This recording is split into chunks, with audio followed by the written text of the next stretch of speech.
All right, we're going to tie up some loose ends in this section. We're out here in chapter 20. And I just thought it'd be a good idea. We're going to, in chapter 21, we start something that I'm really chomping at the bit to do. Once you get into chapter 21 of this long book, from chapter 21 on, it's the last week of Jesus' earthly ministry. He's on his way to the cross now. He enters Jerusalem. He's going to do some things there, and then he's going to the cross. We've had we'd call it about 3 years with Jesus from the chapter 1 all the way to now, and now we're going to be entering that final week as he goes to the cross.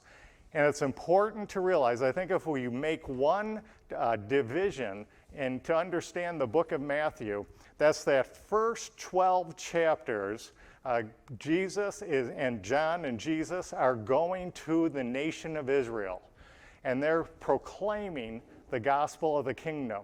By the time you get to Matthew 12, it's evident that the nation isn't going to accept their king in faith. They're going to reject their king in unbelief. And so that's a big dividing point. Matthew 12 going into Matthew 13, Jesus now is not going to specifically address the nation of Israel as a whole. They've rejected him. It's become evident that he's not going to be able to use the nation of that day to fulfill his plan and purposes in the kingdom. He's going to have to create a new nation. And that's what he's going to do. He calls out the end of very last verses of Matthew 12, he says, while the bulk of the nation has rejected me, I can't use that nation. Then the chapter 12 ends, he says, but it hasn't been all for nothing. Here's a generation I produced. And he's going to go now, he's going to deal with this believing remnant. And what he's going to make known to them is that he is going to use them to recreate the nation of Israel, to rebuild the nation of Israel. And if you get that basic premise, then you realize everything that happens from here, he's equipping this believing remnant so that he can turn them in to his own unique, peculiar people, as it says in Exodus 19, his own nation, his holy nation, a kingdom of priests, turn them into that. That's what he's equipping them for. That's everything that comes after that. Everything is how is he going to restore the nation of Israel. He can't use the leaders of that day. He can't use the people of that day. He can't use the nation of that day.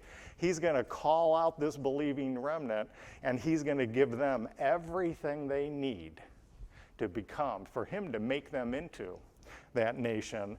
And the key thing there is on the basis of faith. And that's the main dividing point. And then if you recognize that, then you get into Matthew 13 with those parables. And we've looked at those quite in depth. But Matthew 13, there's 8 parables. And they explain what things are going to look like between the first coming and second coming of Christ.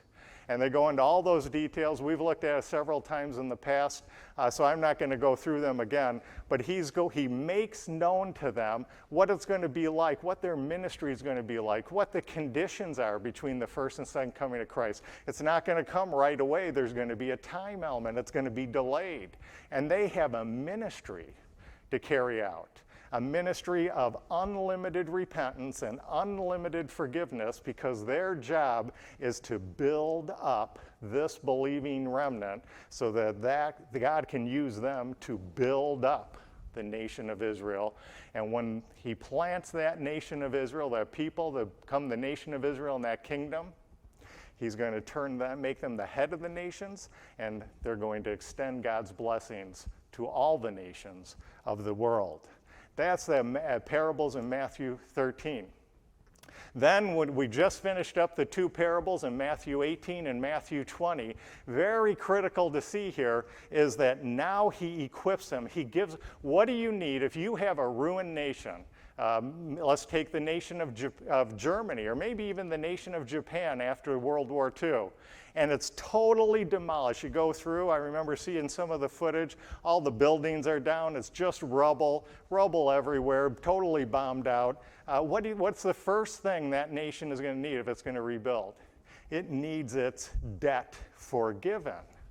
Remember the Allies in World War II? They forgave Germany and forgave Japan the debt that they owed, all the chaos they caused, all the horror they caused, and they didn't hold it to, they didn't do reparations, they instead forgave the debt. So that's one side of the coin. If this nation, go back to Matthew 4, maybe we've forgotten how ruined this nation is. Go back to Matthew 4. And I just want to bring out the ruined state of this nation. This nation, Israel, at this time is in complete ruin. Remember, the nation of Israel is supposed to be what? It's supposed to be God's own nation. There's not supposed to be sickness. There's not supposed to be devils and demons. There's not supposed to be no well-being.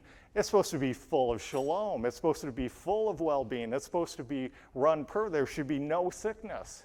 But look, when Jesus enters the scene, look at the ruin of this nation. Go over to Matthew, and let's just look at this. Let's remember how ruined this nation is. Remember, they've been under the curses of the law for 1,500 years, basically, except for a few decades in the time of David and Solomon. They've been basically under the curses of the law. And when they entered that fifth course of punishment, they came under the most intense curses of that law. They're completely ruined. They've been handed over to the Gentile nations. And who's behind the Gentile nations? The satanic powers. So they've been handed over to Satan. The nation is completely ruined. They're run by a vain religious system that's ruled God out of their thinking and replaced it with the traditions of men. It's a completely ruined nation. It'd be like going into the bombed area of Germany or a bombed area in Japan. It's completely demolished. It's completely ruined. Look at the description here. Pick it up at verse 23. Matthew 4, verse 23.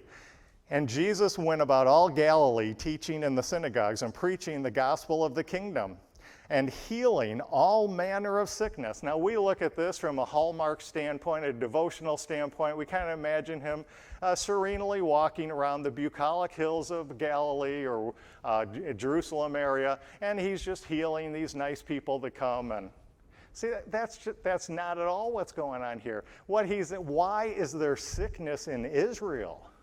What did the law say? If you do what I say, you'll receive the blessings. And what were the blessings? I won't give you the sicknesses of the Gentiles. I won't put on you the illnesses and diseases of the Egyptians. You're going to be healed. You're going to be pure. You're going to be my people. There isn't going to be idolatry and demonic and devils in the land. It's going to be my nation. And now you come in here and you have to ask, why is there, notice when Matthew says here, he says, healing all manner. There was all kinds of disease and sickness in the land. In God's nation, God's land. The reason there was sickness in the land is because they were under the curses of the law, because they were rebellion against God and rejection of his word. Read the rest of the description here. Healing all manner of sickness and all manner of disease among the people. And his fame went throughout all Syria, and they brought unto him all sick people. Why are there all these sick people? Why are there all these diseases? It's not like a stroll through the Chicago neighborhood. He's not strolling through the hills and just the common everyday sicknesses. These are people who are sick because they're under the curses of the law. Sickness has come into Israel. Ruin has come into Israel. If you don't do the law, what did it say? That you come under the curses. And what's the first course of punishment? Curses, illnesses, fevers, and famine and enemy attacks. The reason why they were under Gentile rule, the reason why there was sickness in the land, the reason why there was no physical well-being or spiritual well-being was because the nation is in a state of ruin apart from God. living under Gentile and satanic rule. The nation is in ruin. Let's just read a couple more verses here. And diverse diseases and torments, and those were possessed with devils. Devils in God's land? You see, we're not supposed to read this and think some modern day thing or something. Why, we should be saying, why are there devils in God's nation of Israel, his own nation? Why are there even devils there to begin with? And those which were lunatic and that had palsy, and he healed them. The nation is in ruin. They proclaimed the gospel of the kingdom to them, and they should have recognized their ruin, that they were in rebellion against God, that they were suffering this ruin because of their sin. And when the Messiah came, the Lord Jesus came, preaching the gospel of the kingdom, they should have said, our Messiah is here, and have believed him and received him and gone to him for healing, gone to him for restoration of all things. Go to him. But what did they do in Matthew 12? They said, we reject you. And Jesus goes to his own people. He called out a believing generation. He's going to restore the nation. Everything in here is about Israel's national salvation. And so when you get to Matthew 18 and 20 then, those parables in Matthew 13 give you the overall thrust of what's going to happen between the first and second coming as he restores his nation through this believing remnant. And then chapter 18, he says, I'm also going to provide the nation with forgiveness. He's just going to forgive the national debt. And then in chapter 20, let's head back to chapter 20, and that's where we'll pick it up. Then in chapter 20, the parable of the laborers, he infuses the nation with his riches.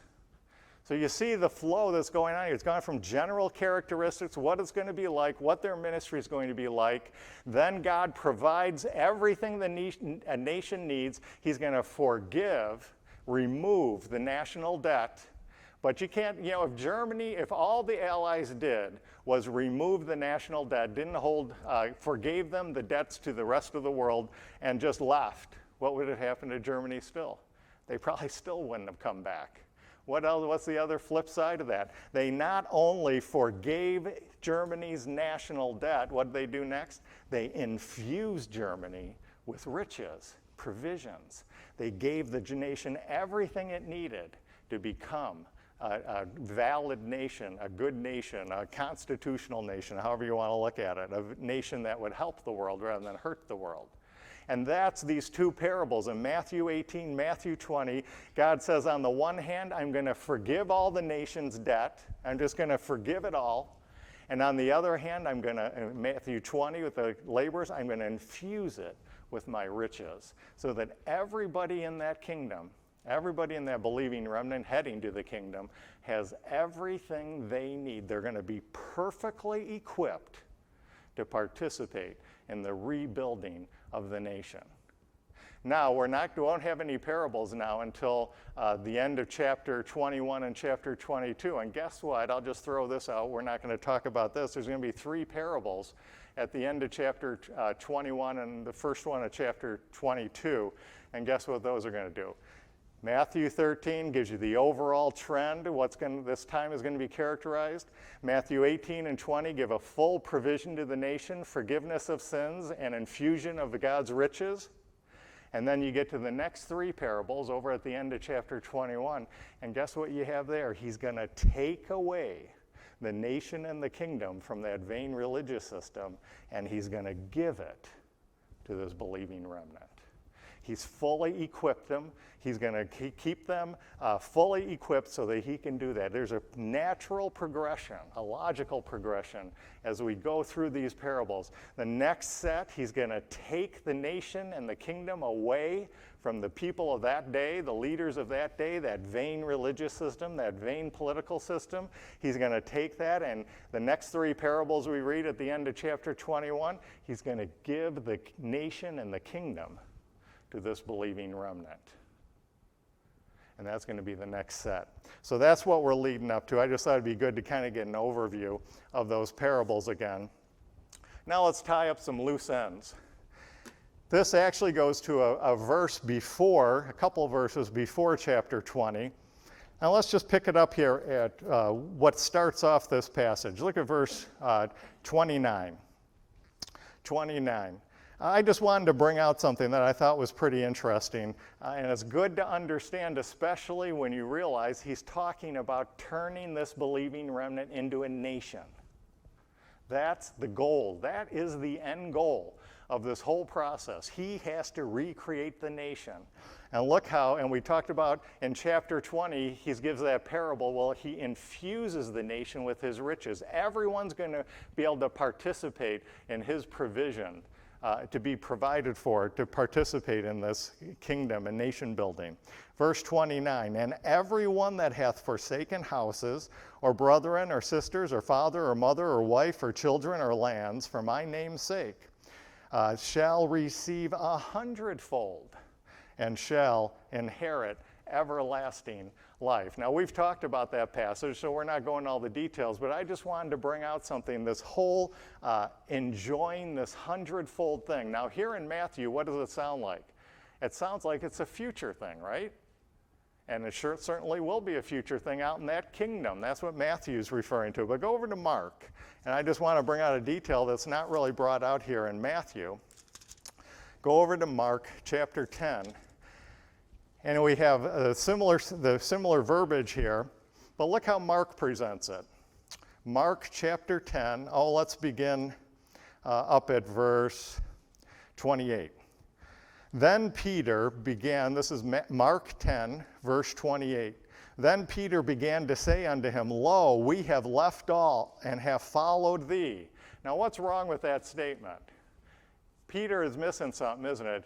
He's a little, we looked at this before back in Matthew because the same phrases roughly occur before over in Matthew. What should Peter say here? Instead of saying, I have left all and followed Jesus, what should he have said? He said, I have followed Jesus. And that means I've left all. See, there's a total difference. So you think about that for a while. If you wonder why I'm nitpicking at that, he's looking at what he left behind instead of what he's followed. Look at all the stuff I've left behind. Follow Jesus. What he should be saying, I've followed Jesus. He's my everything. I don't care about the stuff I left behind. That's what he should be saying. Verse 29. And Jesus answered and said, Verily I say unto you, there is no man that hath, this should sound familiar to the verse in Matthew we just read, there is no man that hath left house, brethren, sisters, father, mother, or wife, or children, or lands, for my sake and the gospel's. But, this is the verse we read back in Matthew, but he shall receive 100-fold. We read that, but now look at what Mark adds here. Now in this time. Isn't that interesting? It's not just a future thing. This believing remnant is already receiving the 100-fold. And you understand 100-fold. They're not going to get 100 sisters or 100 wives or 100 houses. It's a figure of speech. He's saying that anything you left behind is so insignificant when compared to what you get in that kingdom and what you get following Jesus, it's not even worth taking into account. It's infinitely more. But whereas Matthew stresses receiving it in the kingdom, Mark goes to the big point here saying, now in this time, today, they are already receiving Jesus' 100-fold promise with regard to the foretaste of kingdom blessings.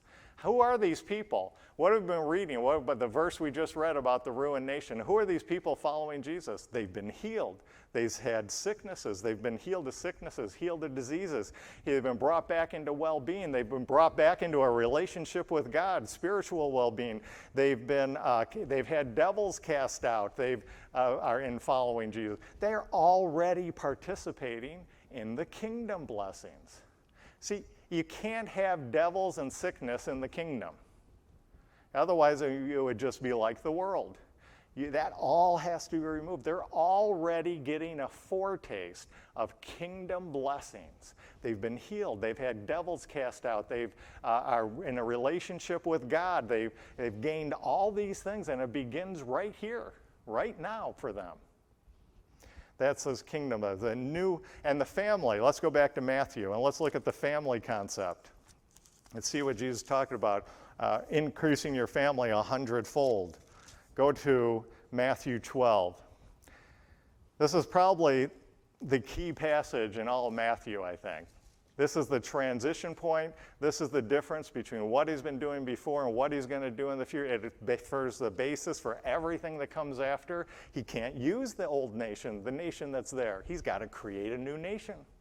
Everything after that flows out of that. But look what he says about his relatives. So you know the story here. We were over this before. His, I guess you say his natural, of course he was supernaturally born, but his earthly mother and half-brothers and sisters came to visit him. And this is what he said, verse 47. Then one said unto him, this is Matthew 12, verse 47. Then one said unto him, Behold, thy mother and thy brethren stand without, desiring to speak with thee. But look what Jesus responds here. But he answered and said unto him that told him, Who is my mother and who is my brethren? And he stretched forth his hand toward his disciples and said, Behold, my mother and my brethren. For whosoever shall do the will of the Father. What's the will of the Father? Believe on my Son. Receive my Son in faith. Whosoever shall do the will of the Father which is in heaven, the same is my brother and sister and mother. Mark brings out the point, they're already participating in the 100-fold blessing. That what they're going to get by following Jesus is infinitely more than anything this world, and they're already enjoying it. They're already being given this. The mother, brother, and sister, all that they need, all these basic units, the healing, the casting out of devils, a new spiritual family, that's everything they're going to need to rebuild the nation of Israel that God can use to put in that kingdom, make them the head of the nations, and through the restored nation of Israel, bless all the nations of the earth. But there's additional, see, this is only half the story. Notice here, this is the kingdom blessings. There's a whole nother set of blessings. We call them the New Covenant blessings. And those are going to kick in at Pentecost. Now, why did the New Covenant blessings have to wait, a foretaste of New Covenant blessings have to wait till after the cross? Well, it's because they're based on the blood of Christ. The basis of that New Covenant is the shed blood of Christ. And then at Pentecost, he's going to not only give them what we've been reading here, these kingdom blessings, a foretaste of kingdom blessings, he's also going to give them a foretaste of new covenant blessings. What are some of those new covenant blessings? Those you should all just know this so off the top of your head, because then when historic Christianity comes along and says we're under the new covenant, you'll just know right off the top of your head, well, the new covenant says they're going to put the Mosaic law in the heart. That's certainly not what's happening to us today. We're not given the Spirit to carry out the Mosaic law. The new covenant promises that everybody in Israel will have a full understanding of God's truth. It says no one will need to teach a fellow Israelite what God's truth is, because everybody will know it. Now, I don't know about you. I've been in a lot of churches. I don't know any church like that. And if they're supposedly under the new covenant, we should all be in agreement. We should all have full understanding of God and His Word. You go to Pentecost, that's what they have.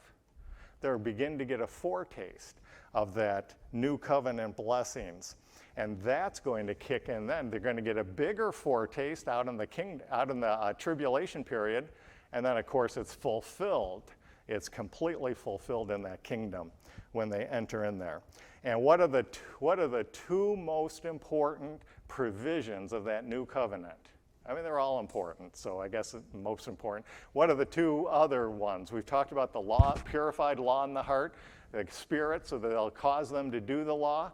They're going to have full knowledge of all God's truth for them. And what's the other one? What's parable in Matthew 18? Through that new covenant, he's going to give the nation that forgiveness of sins. And through that new covenant, he's going to infuse the nation with his riches, the riches of his blessings. And so God's additional provision of giving them a foretaste of new covenant blessings, taking away the great weight of the nation's sins, that's that national forgiveness from Matthew 18, and imparting the great freedom of giving them all they need to participate in the rebuilding of the nation, that's the national blessings, this all comes through that new covenant, would soon be available to them by the shed blood of Christ on that cross. Do you see how blessed these believers are? You think how blessed we are. Our blessings are so amazing. On the one hand, we're blessed, right? We can look at faith righteousness. You get preached the gospel. Of course, our gospel is the good news of the death and resurrection of Christ for us. He went to that cross, taking our sins onto himself, dying there, dying our death, taking onto himself everything that was against us. When we believe that, God credits our faith for righteousness, and we're justified before the tribunal of God forevermore. All our sins are forgiven, justified unto eternal life before God in his tribunal. And you'd think that'd be enough then, right? But what do we learn in Romans? Well, we won't go through Romans. Let's just jump to Ephesians 1:3. And now what we realize in Ephesians 1:3 is we've been given all, A-L-L, all spiritual blessings in heavenly places. So religion says God is the stodgy old guy in the sky that grudgingly gives out his blessings. Who needs religion like that? A relationship with Christ says he's given us everything freely by grace through faith. Now, we focus on ours, and then I read a lot of commentaries, and I got to say, even dispensational commentaries, and they make it look like these poor believing remnant, they're really not very well endowed. God's kind of stingy and grudging with them, and I'm going to fight back. I'm going to kick back on that one, because what's become clear, hopefully, in our Matthew study is this believing remnant, they also have the blessings of faith righteousness. John and Jesus came and preached the gospel of the kingdom to them. Not our gospel, their gospel, the gospel of the kingdom, the good news of the kingdom. The king's here, the kingdom's at hand. They believed it. Their faith, God took their faith, counted it for righteousness, and they were justified before the tribunal of God forevermore unto eternal life. The blessings of faith righteousness. Then God took the members of this believing, these people he justified by grace through faith without works, and he placed them in the believing remnant, in the nation of Israel, his true nation of Israel. And guess what he did with them there? Then he gives them, partakes of them the blessing of national forgiveness of sins. Now he's forgiven them nationally so they can be a blessing in that kingdom. He gives them the kingdom blessings. And then is that even, actually that would be enough to have the blessings of faith righteousness, being justified before God and his tribunal forevermore. But then God takes the ones he justified in this believing remnant, and he gives them the kingdom blessings. That's what we've been talking about up here. And then even that's not enough. You get to Pentecost after the cross, after the shed blood that formed the basis of the new covenant, and he gives them the new covenant blessings. No, not in Israel's prophetic program. God isn't stodgy and grudging with his blessings, and just as he's not stodgy and blessings in the church, the body of Christ mystery program. They're superaboundingly blessed. Superaboundingly blessed. All right, so that brings us to the end of our parable here.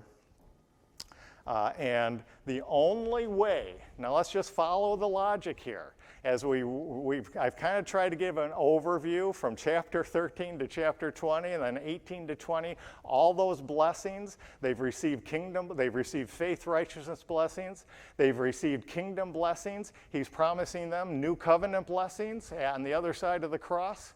And what is the basis of all of this? when we get to the end of our parable in Matthew 20. Let's look where he picks up there. Go back to Matthew 20. Matthew 20. And I think this is just astounding, the way Matthew has put this all together, and really God has put this all together. He goes through this, says every one of the believing remnant, and ultimately every member of the nation in that kingdom is going to have a perfect provision provided to them. The riches of the nation are going to be available to all. And then look what he goes right into. The nation's going to be forgiven sins. They have all these blessings, faith, righteousness, kingdom blessings, new covenant blessings are all going to go into effect so that he can recreate the nation and rebuild the nation out of this believing remnant. But look what it's all based on. Look what has to happen, or all those things disappear. Verse 17. Matthew 20, verse 17. And Jesus, going up to Jerusalem, took the 12 disciples apart in the way and said unto them, Behold, we go up to Jerusalem, and the Son of Man shall be betrayed unto the chief priests and unto the scribes, and they shall condemn him to death, and shall deliver him to the Gentiles to mock and to scourge and to crucify him, and the third day he shall rise again. What's the basis for all those blessings? What's the basis for that faith righteous blessing? Of course, Matthew does not explain how the cross is the basis for faith righteousness. Where do you got to go for that? If you want to know how God saves an ungodly sinner on enemy status before him, where do you have to go? You have to go to Romans 3. Romans 3 tells you how God dealt with his enemies all the way back to the fall of Adam. Faith, righteousness. He comes, he confronts these ungodly sinners. There's his enemies and rebels. He confronts them with good news. If they believe it, he counts their faith for righteousness, justified unto eternal life. That's how everyone, and you want to know how that happens, you have to go to Romans. Then he gives them the kingdom blessings and the new covenant blessings. Now, for those things, you go to Matthew. You go to the non-Pauline scriptures. And that's based on the blood of the cross too. But that's the blood of the cross whereby he dies for his own people. If you want to know how you're saved, how you're justified before God as an enemy of God, which we're all born into this world as, you have to go to Paul. If you confuse those two things, you're just going to be confused. You're going to think that the Old Testament saints or the believing members of the believer are saved by grace plus faith, but it's really by works, and you're going to say crazy things like our leaders within even the dispensational teachings say, in essence it's by faith, but it's by the instrument of works. And we nod our head and we think, oh yeah, that makes sense. No, that doesn't make any sense. That's just saying something when you don't have anything to say. It doesn't mean anything. How can something be saved by faith and then also be saved by works? Can't be. That's a confusion of faith righteousness Paul explains with regard to God's enemies, and the righteousness that non-Pauline scriptures talk about, whereby God saves his friends. Totally different. Confuse those two things and everything gets confused. So he gives his third direct announcement of his upcoming suffering, death, and resurrection. And this is, keeps bringing these in at these critical junctures, because without that death, what does he say in his first one back in Matthew 16? I must go. Otherwise, this whole thing falls apart. Everything's going to fall apart. If I don't go to that cross, you're not going to be able to get the kingdom blessings. You're not going to be able to get the covenant blessings. And Paul explains, if Christ didn't go to that cross, you wouldn't be able to get faith righteousness. It all falls apart. It all hinges on that cross. That's the basis for all these things. Now let's look at their response. Verse 20. Matthew 20, verse 20. So here now we have, remember, it's important to remember on either side of this parable, what came before this? It was Peter's wrong thinking about ruling. He thought ruling meant he could lord it over others. He could be the grand pupa in the kingdom. He could be, a prince of princes and lord it over his subjects. And watch what Peter isn't the only one. Look at James and John here, verse 20. Then came to him the mother of Zebedee's children with her sons, worshiping him and desiring a certain thing. Now there's a little humor in here, right? These two sons, who do they send to do their dirty work? They send their poor old mother in here to go ask him about this. Go see what he says. See, Peter wanted to be a bigwig in the kingdom. What do we got to do that? And of course, he's not getting that you can't do anything. God has to put you there. And now you have James and John. And don't think it's just Peter, James, and John. Watch how this develops here. So they send their poor old mother in, and she asks them, verse 21, and he said unto her, What wilt thou? And she said unto him, Grant that these my two sons may sit, the one on thy right hand and the other on the left, in thy kingdom. So she wants her sons, and her sons are really sending her. They wanted to be the two great grand pupas in the kingdom. They wanted to be like the princes of this world that have the kingdom and they're ruling it, and they're, look what Jesus says. Verse 22, but Jesus answered and said, Ye. You notice the change in the pronoun? He's not talking to the mother. Who's he talking to now? The mother comes and asks the question, but he turns and starts talking to the sons. Ye know not. And he said, Ye know not what you ask. Are ye able to drink of the cup that I shall drink of? And what's the cup he's going to drink with? He's going to drink of the cup of wrath and death on that cross. We're going to see that in the Garden of Gethsemane not too long from now. And be baptized with the baptism that I am baptized with. He's going to be baptized with death. He's going to be placed into death. He's going to be identified in the gospel accounts. Jesus is identified with the nation's sin, the nation's debt. If you want to know how Christ is going to be identified with your sin and your individual personal sin and deal with that, I'm going to say it again, you have to go to Paul. Paul explains that. Here he's talking about, what does John say? He says he's going to that cross to what? Nothing better. The highest good in Israel's prophetic program is that Christ would die for his friends. That's the highest love, John says. Christ would die for his friends. But you know what's really important to understand? Paul's going to take that phrase and he's going to put it in Romans 5, and he's going to say, that may be the greatest love in Israel's prophetic program, but that's not the greatest love. The greatest love, he says in Romans 5, is that Christ would die for his enemies.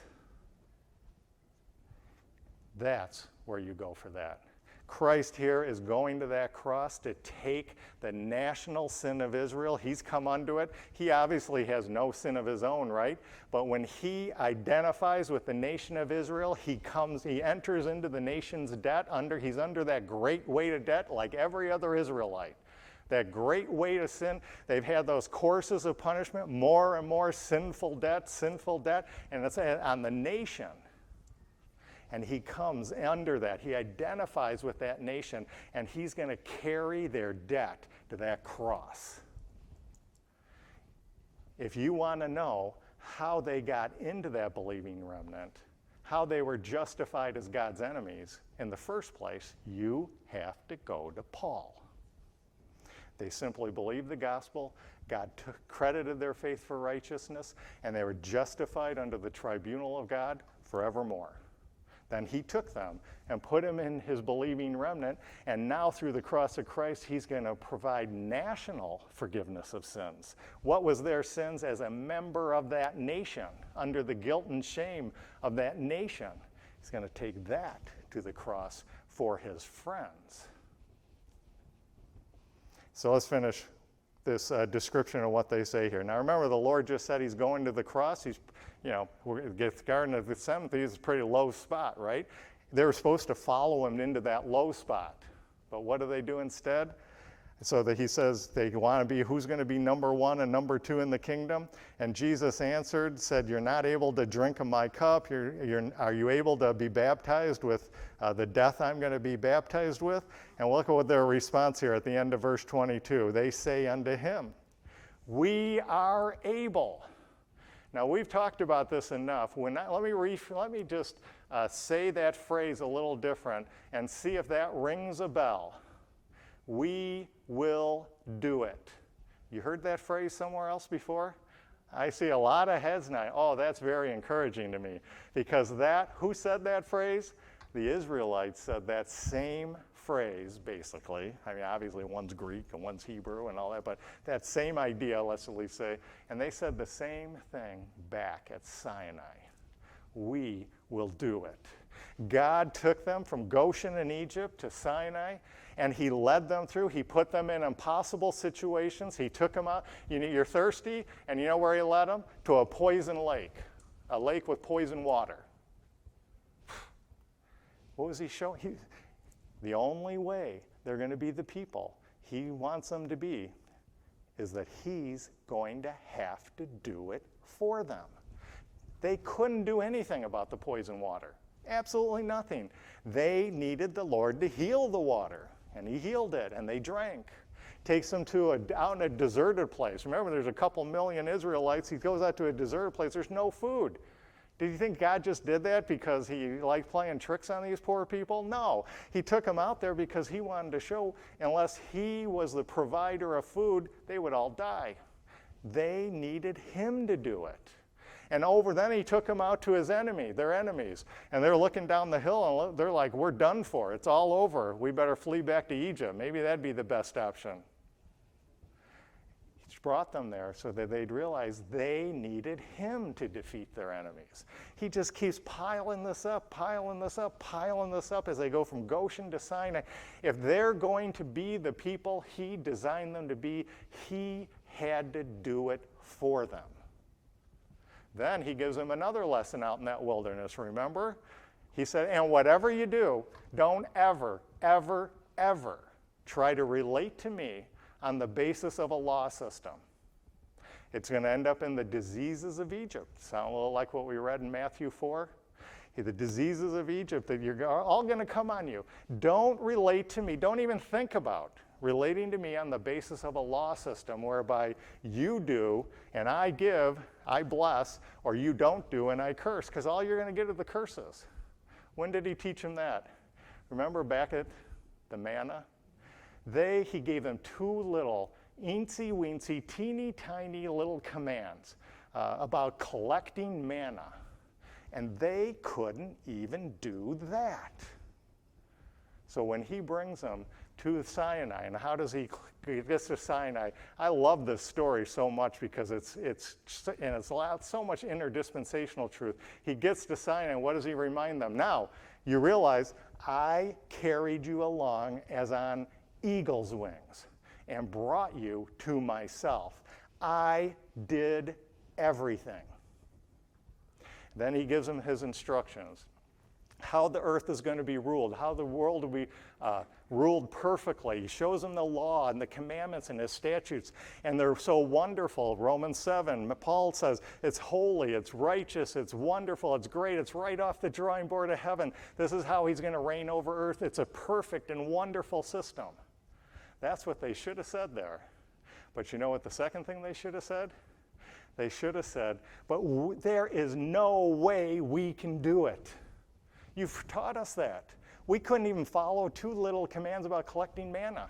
And now you give us 613 plus commands that penetrate into every detail of your life. We can't do that.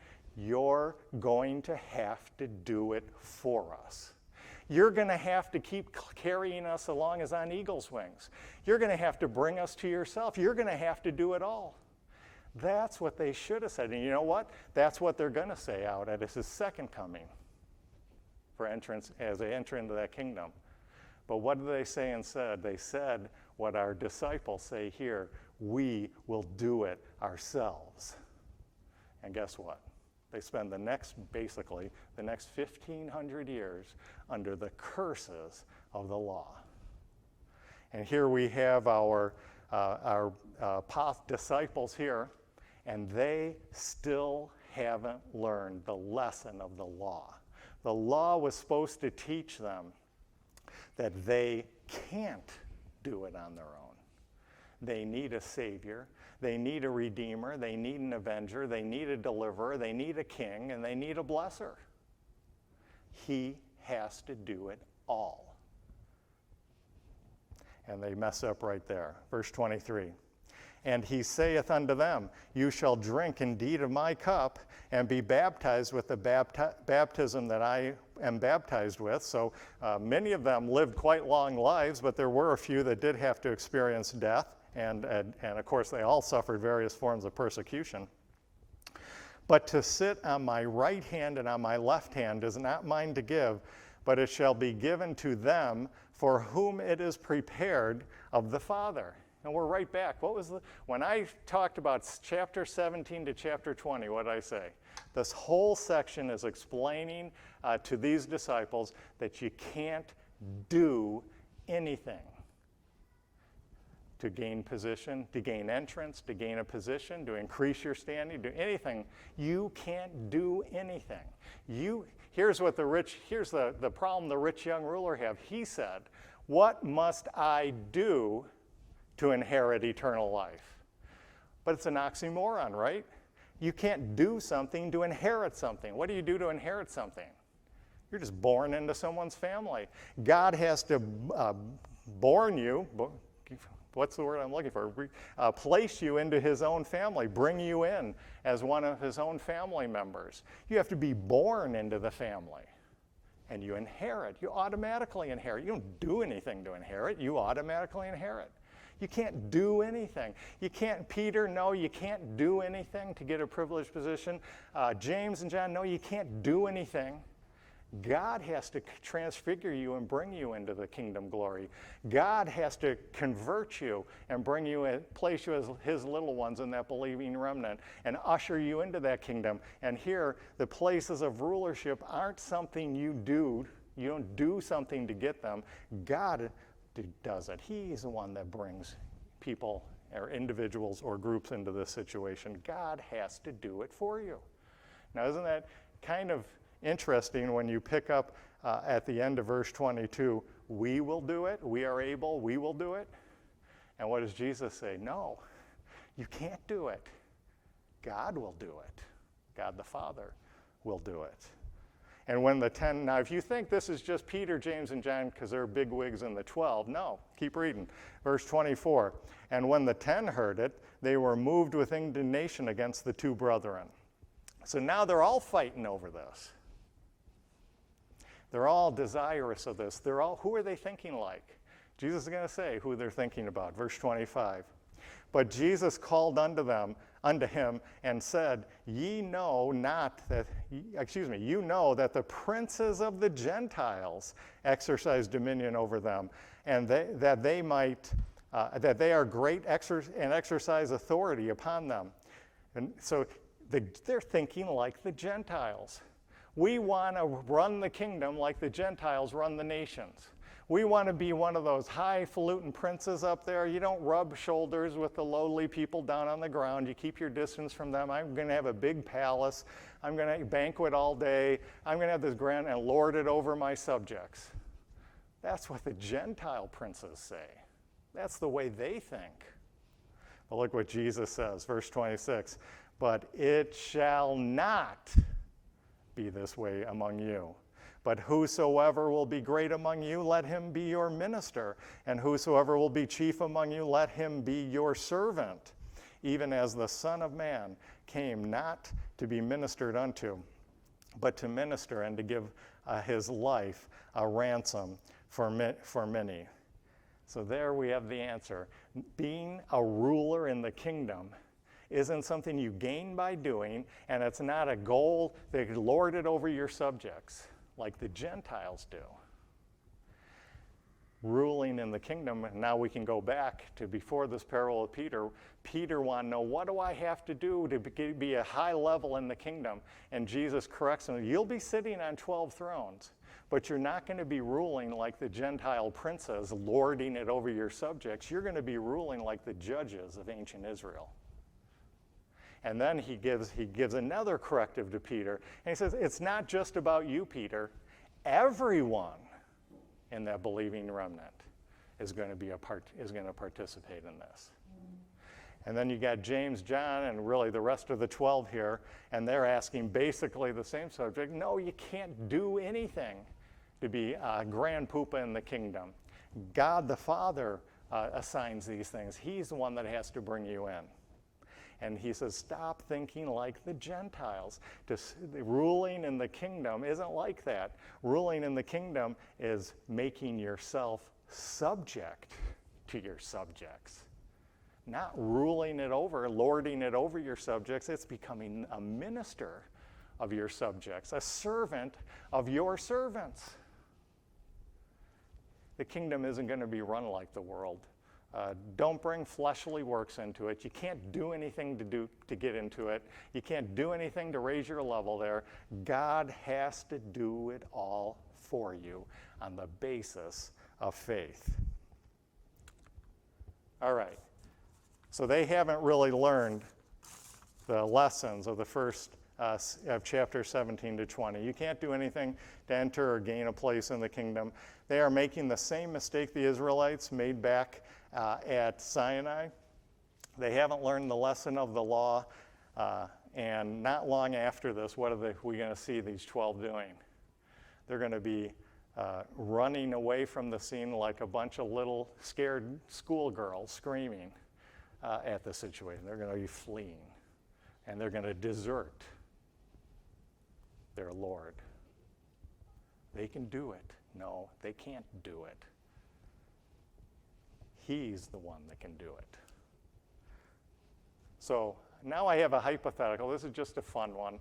There are some things that I will fight over, but this isn't one of them. So I know I turned 60 and I told myself I was going to be bold when I shared these, what I understand with grace truths, because otherwise people miss them. I found a lot of times if you're not real clear or too bold, people nod their head yes, and they're really not getting it. They're not really getting. So I determined when I turned 60, and I'm not going to tell everyone how long ago that was, but yes, I've turned it already. But this isn't one of those times. I'm not talking boldly here, but I'm just going to throw up a suggestion.